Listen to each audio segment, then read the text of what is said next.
L'histoire de Ruth est un souffle de grâce dans les livres historiques de l'Ancien Testament.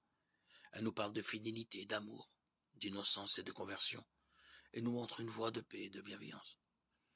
Écrit sans doute avant l'époque de l'exil et se déroulant au temps des juges, où régnait la famine et la violence au pays de Juda.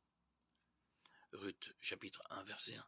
Ce tout petit livre de la tradition juive a une portée universelle qui, à travers une histoire simple et le clair-obscur de l'exil, découvre une leçon d'amour et de tolérance pour notre temps.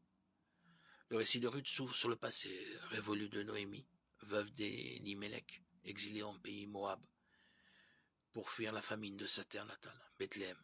Et sur son retour vers cette même terre après la mort de ses deux fils, Noémie invite ses brus à retourner chez leur mère et à trouver un nouveau mari avec sa bénédiction. Ruth 1, 8, 9. Mais Ruth refuse dans une déclaration d'amour et de confiance qui la remet entre les mains de Dieu. Ton peuple sera mon peuple et ton Dieu sera mon Dieu. Ruth 1, 16. Et accompagne Noémie à Bethléem au début de la moisson des orges.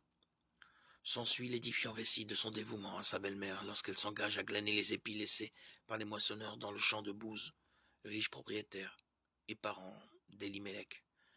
Labeur humble et dur que celui-ci, dans sa bonté, rendra plus léger en l'invitant à partager le repas et l'eau de ses serviteurs. Dans ce monde où se répondent la justice et la bienveillance, un destin paisible se dessine.